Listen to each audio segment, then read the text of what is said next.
You're listening to the Leadership Blend Podcast. I'm ready. On the Thinking Out Loud Network. Check out the Thinking Out Loud Network at thinkingoutloudnetwork.com. All right, everybody, we are back on this week's edition of the Leadership Blend with your host, Ricardo Rice, and my correspondent, Simone Cherie. All right, so we just had Dr. Rickman and Dr. Gaines, and we went over the top 10 issues in education for Georgia, which is a very insightful conversation. And now we're going to swap sides, but not completely, because this can actually go into what we were talking about on some kind of circle. So in the studio on today, look, this is my first time having this gentleman, this astute gentleman in front of me. Stop it. And I'm so honored that he took time out of his schedule. We have another doctor in the building. Oh, yeah. So I'm going to let him introduce himself and we will go from there. So tell everybody about you, sir. Good afternoon, Dr. Shelton Goode, CEO and president of Icarus Consulting. All right, so tell us about your background, where you come from, what you do, all that good stuff. So first, let's start by talking about Icarus Consulting. Okay. Veteran-owned, operated firm. We specialize in helping companies create a diverse and inclusive workplace. Gotcha. Now, there's a lot of people that do that. But what makes us special is that while some companies are concentrating exclusively on helping companies bring in talent from the outside, an emerging workforce that's primarily people of color, primarily women, we do that. But we also help companies say, don't forget about the people that's already here. Right. Let's not forget about the people that's already helping make you money, help making you successful. Let's make sure that you keep those people. The inclusion piece? Yeah, well, it's the inclusive piece, exactly. You know a little bit about this stuff. So that's what we do. I've got a team of superheroes, and each one of them have their own superpower. But all of them are executives. All of them have been in C-suites at companies, and so we know how to do this stuff by talking to boards and CEOs and their direct reports and driving it from the top, driving it from the top down. Like I said, I've been doing this. I've been a chief diversity officer or an HR executive for a number of companies. So if there's one thing I know, it's how this stuff works on the outside. So now I get to do it from I know how it works on the inside. Yeah, so now I'm trying to drive it from the outside. Cool. Okay, so because you were saying before we went on air that if you were to ask 20 people what does diversity mean, what would they say? Well, if you ask 20 people, you're going to get 50 answers. And that's because everybody wants it to be what they want it to be. So if you ask a person that's an activist on social justice, they're going to tell you it's about equality and equity, social justice. If you ask a marketer or a salesman, they're going to tell you it's about penetrating new markets and getting customers that we don't have, or getting new customers, or in the case of some companies, holding on to customers that we may be losing. If you're talking to a nonprofit, it's about, trying to make sure the that income gaps and you close disparities in healthcare and finance. If you ask a for-profit company, they're going to tell you, I need the best talent I can so that I can make the most money that I can. So everybody wants it to be what they want it to be, and that's fine. That's perfectly fine. What I concentrate on is how you go about doing it. Gotcha. Okay. There's not a one size fits all. And everybody wants to say, just pick up the book and do it, this way. Wrong. Okay. So how would you define it? So how do you define diversity in your line with what you do? Yeah. So for me, diversity is simple. It's the differences that people bring to the workplace or to an organization, but it's also the things that's similar. And so let me give you an example. You and I, we're two African-American males. We have a lot of things in common, but we are also different. It is those similarities that help us work together, but it's also those differences when somebody allows us to be us that helps a company be successful and profitable. So you have to do both. Okay. When people lump together inclusion and diversity, Right. Can they be lumped together, or should they be two? I know they're not mutually exclusive, but they're not the same thing. Right. So you got in any organization, any teams, organizations, nonprofits, families, you've got people that are diverse. They're different. Now, they're not going to always work together, collaborate together just automatically. You have to take some intentional actions to say, okay, how can I get you to do your best work? How do I get you to do your best work, but also get you to work together?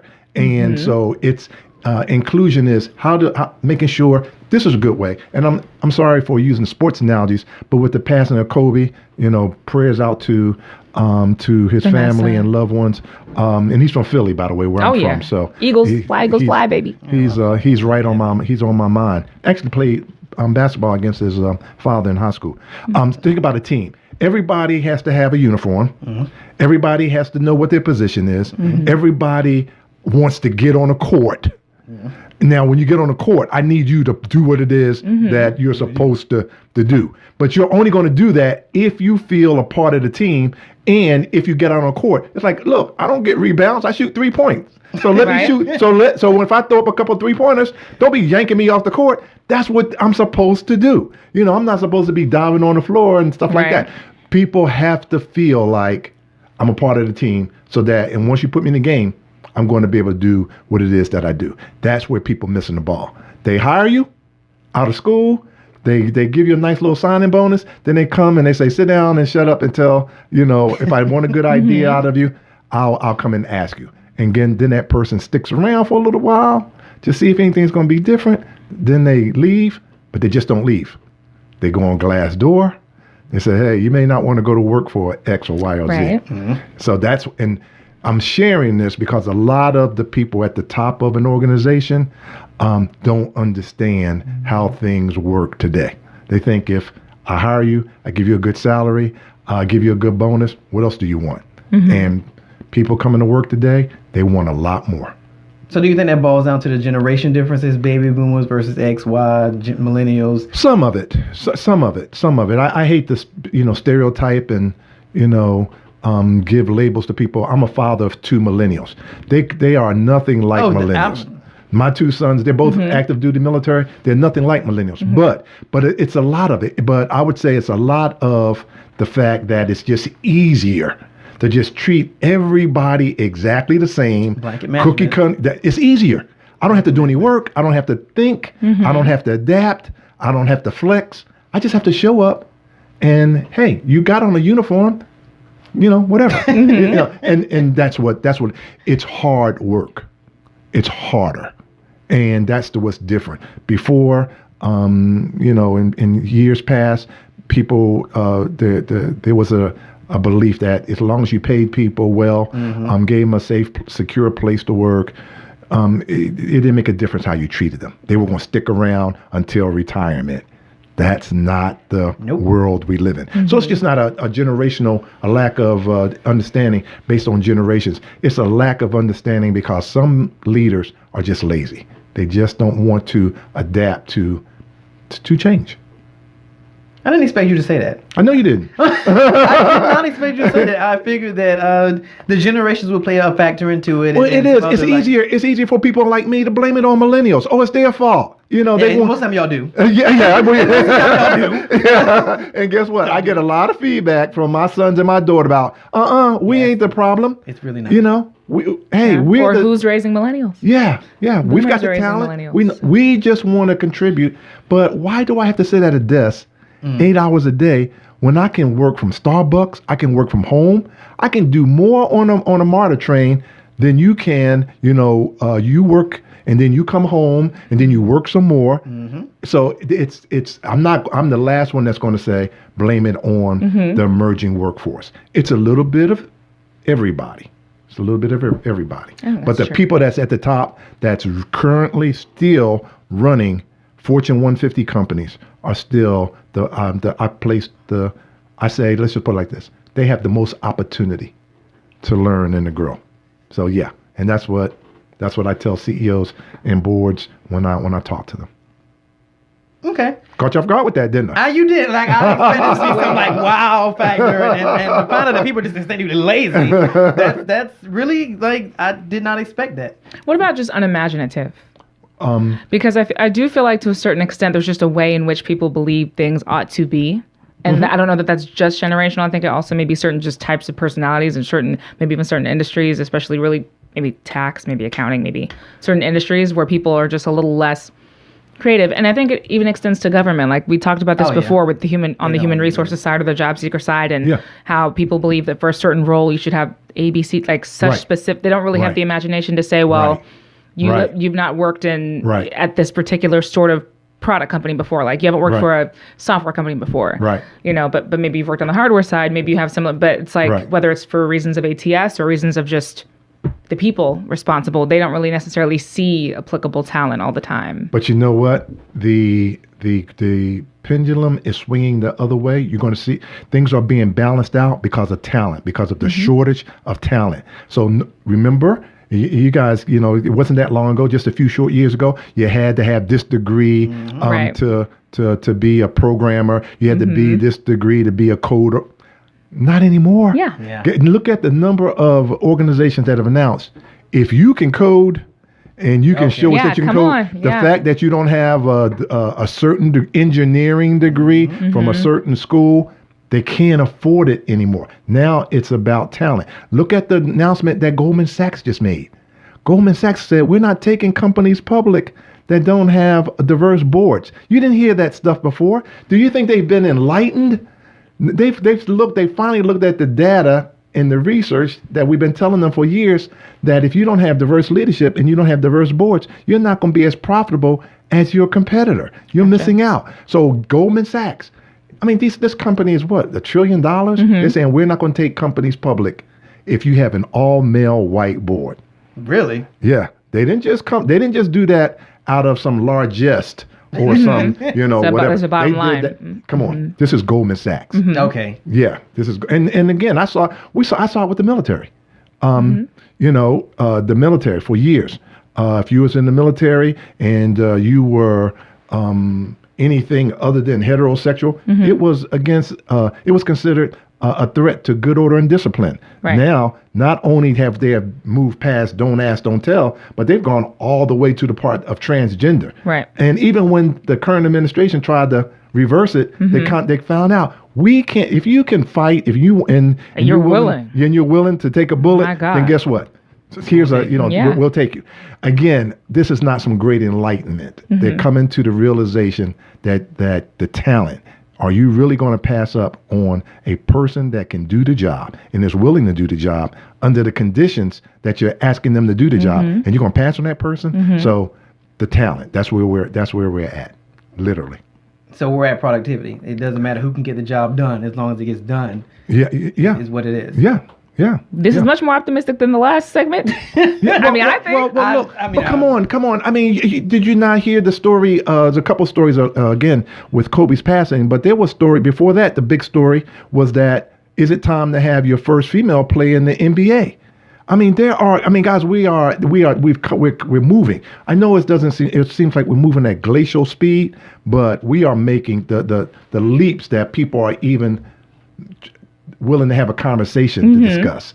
That was not happening 5-10 years ago. So I'm hopeful, optimistic that some of the stuff we've been talking about for years and years and years, we're seeing some movement on some of it. I'm all about results. I'm all about actions. And that's what I'm telling CEOs. I don't want to hear the words. Tell me what you are doing to make a difference.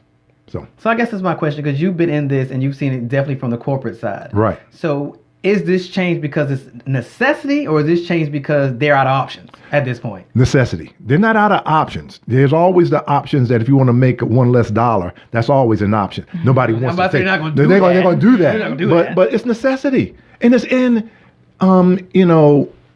If I can put in a shameless plug for my next book, Beyond Inclusion. Creating a culture of compassion, civility, and common sense. We're approaching the age of common sense.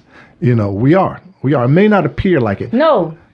She pushes back. We are. It doesn't appear like it. Of course it doesn't. I hope so. Tell me what it looks like to you. Increasingly uncommon. I think it looks like kind of like this. I think it looks like a group of people who are like, well, what works? What's safe? What's impactful? Let's do that. And a group of people who are saying, we need to go back to the way that things used to be, in the way that we were very, very comfortable, and the life was certainly more predictable, or at least people were more predictable. Okay, that's interesting. And for all of its broader implications, for the workplace dynamics in which some people are frustrated they can't just hug their coworkers anymore. They want to be able to hug. They want to be able to have guy-on-guy conversations in a locker room or in a break room and they feel offended that they can, to the extent that other folks feel like, well, we're going to have pay transparency, and some companies are like, pay is now going to be totally available, and some people are like, well, yeah, because we want pay equity, and other people are like, I don't want people knowing what I make. It feels like there's I don't know if it's 50-50 or not, but it definitely feels like there's a certain level of society that just wants to go this way and certain. Yeah, you're describing to me the struggle, when really we weren't even having a struggle before. We weren't even. It was not even a struggle. True. There was just a one size, white male dominated companies. The rules, and if you didn't want to go by those rules, then you were unemployed. But the struggle, there's a struggle now, and so I consider that struggle progress. I consider, and I don't know how it's going to all come out. I'm not. I don't have a crystal ball, but again, the fact that they're having struggles. I was on active duty when they had the first female pilots in fighter aircraft. I mean, that wasn't heard of before. Again, you ask me necessity or out of options. I think it's a mixture of all of it. I think it's a little bit of this. I think it's a little bit of that. So for companies that are struggling with it, when you go in, what do you say then? What do you do when you first go into a company that says, hey, we don't feel like we're diverse enough, we're trying to get it done, we just can't seem to get it? What do you do when you walk through doors? I use a primary care approach. I have a very good primary care doctor. And when I go to see him and I complain to him about an illness, he says, well, tell me about it. Then he says, well, let me run a couple tests. Then he says, this is what I think we need to do. And he doesn't, whether you do it or not, you're gonna pay him. Okay. I'm loving life as a consultant now, because I go into and I take the same approach. Tell me what's going on. Literally, why am I here? Tell me what's going on. What is it that's not happening that you want to happen, or what's happening that you want to stop, or what would you like to get better at? And then I says, well, tell you what, let me kind of check things out. Let me survey your employees. Let me do some interviews. Let me do some focus groups. Those are my labs. And then I come back and says, hey, you got an opportunity, you got some perceptions in your company of this. I don't think it's the reality. I don't see any evidence but there are some perceptions. You got a little bit of this, but here's what you need to do to get better. Without naming names, can you talk about some of your findings, some of the tests that there's some under. Without naming. Yeah. So here's one. I have had clients that had been given awards for being the best workplace for women, best workplace for minorities. Badges. They do those awards, right? And then the employees are like, they're rolling their eyes, right? I wish we was on television so I could do my best eye rolling. They rolling their eyes like, yeah, right. Who did they pay off? And then, so I'll look at the CEO directly in the eye. I says, you just been recognized by some, and I'm not going to give anybody any plugs, but you just been recognized by X as being a best employer for women. Would you like to know what your women think? We surveyed 500 women. And here's what they said. And before you start challenging the data, it's statistically significant. I've got 3 PhDs on my team. We know how to do, so this is data. Now, you don't have to believe it, but here's what they're saying. Oh, by the way, just in case you don't believe that, we did some focus groups. We looked at white women, black women, Asian, women that's been here 5 days, women that's been here 5 years, and people that are under 35. And here's what your MRI. Here's your X-ray. Now you're gonna argue with me. The bone is broke. Yeah. And you're gonna tell me, well, it just hurt a little bit. No. Here's your picture. And even the strongest, the companies that the deepest in denial, they can't argue with their own data. But I guess it's my question, even showing them the data, how susceptible are they to making change? It depends on what I suggest they have to do to change. It's like if your knees hurt and somebody says, hey, Ricardo, you got to lose 80 pounds. It's like, well, wait a minute. Maybe my knees don't hurt so bad because they don't deal with the pain. Because I don't want to do because they feel like the pain of change is more than the pain of what's going on in the company. And so susceptible, are they open to doing what needs to be done? It depends on what needs to be done. This is what I've been successful at helping my clients understand. We're not going to try to do everything. Let's pick 2 or 3 things. Let's pick 2 or 3. Which 2 of this list of 20, which ones can you commit to doing? Which ones can you hang in there and do? So, and then I let them pick the 2 or 3 things. And then guess what we do? We do those. And then we do, just like you would for your doctor, you come back in for checkups. It's like here's what the progress, and we go back to the people. If you're we do those 2 or 3 things, we have them share with the audience, their employees. Here's what we're going to do different. And we need you to help us. And we need you to let us know if we're making progress. And then we keep checking up. And then they say, oh, man, guess what? We're getting more comfortable with the things that we're having to do. We're getting more confident because they're seeing progress. And then they get more competent. Well, Dr. Goode, what's next? We knocked that out the park. What, it's like, oh, okay. Well, we just dealt with the women. Let's take a look at what African Americans have to say. And they're like, oh God. I'm about to say, yeah.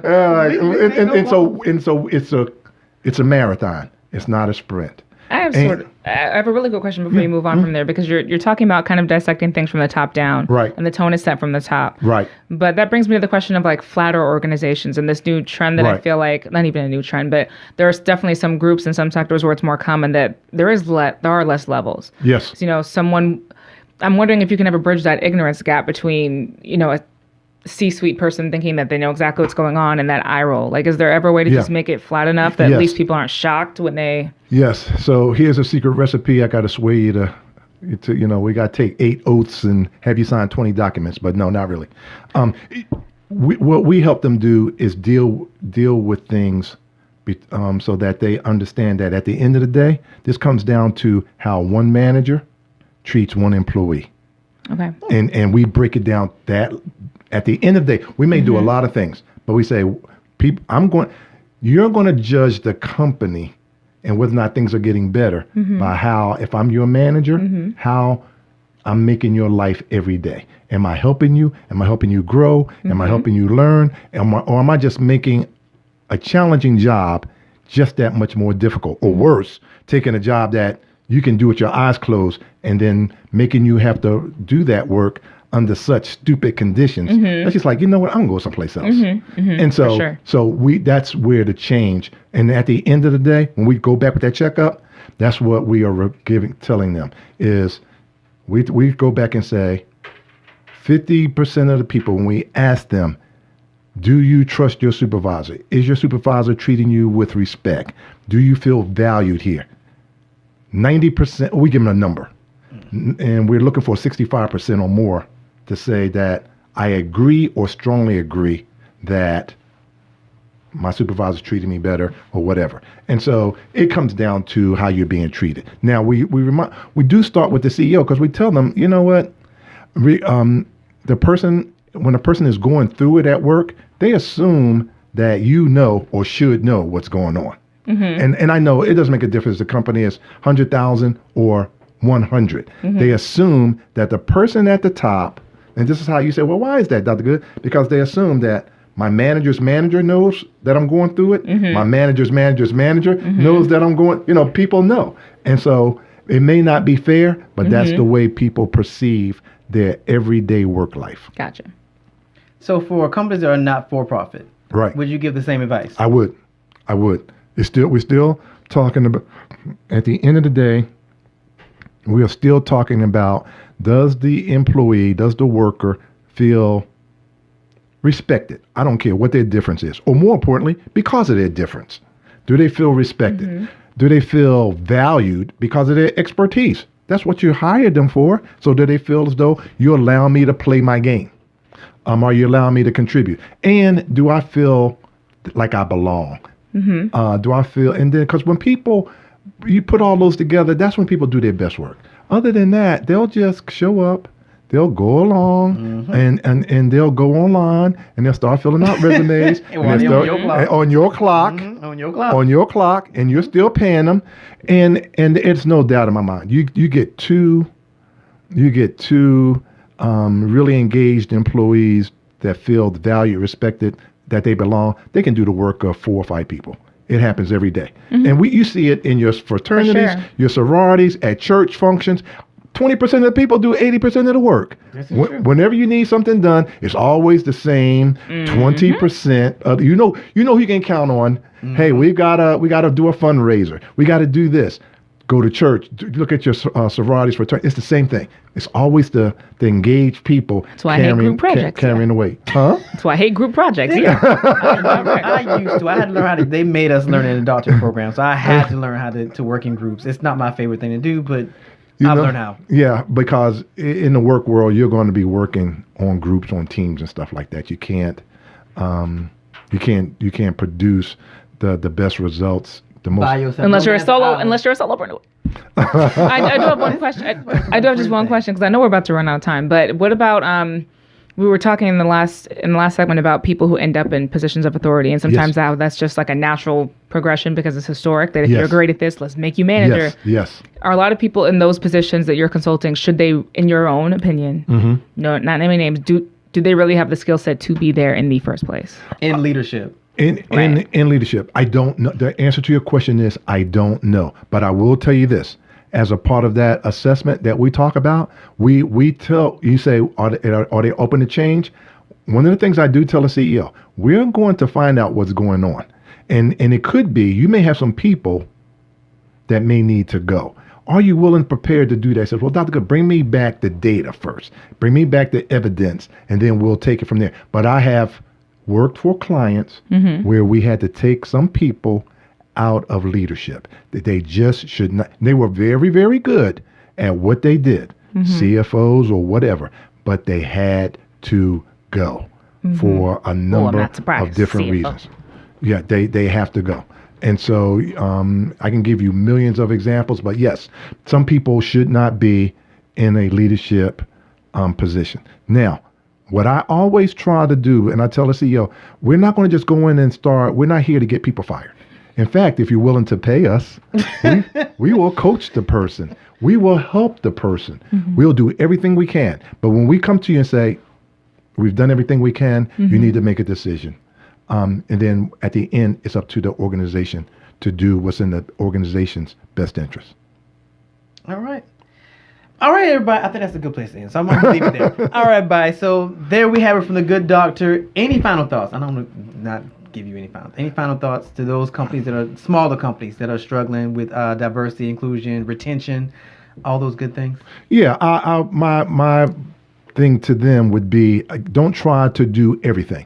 Just pick one or two things that you can do. Cost-effective, budget-friendly things to do. And if you don't know, you can call icarusconsult.net, or you can reach out to myself, Dr. Shelton Goode, and you can reach me on LinkedIn, or again on our website at icarusconsult.net, and we'll help you. We'll even talk to you free for the first couple of How about that? It must like a 30-minute consult. Yeah, why not? Well, hey. Why not? This was valuable. Okay. Works for me. Cool. All right, buddy. So there you have it. We will see you guys next Monday, same time, same place, on the Leadership Blend with your host, Ricardo D. Rice.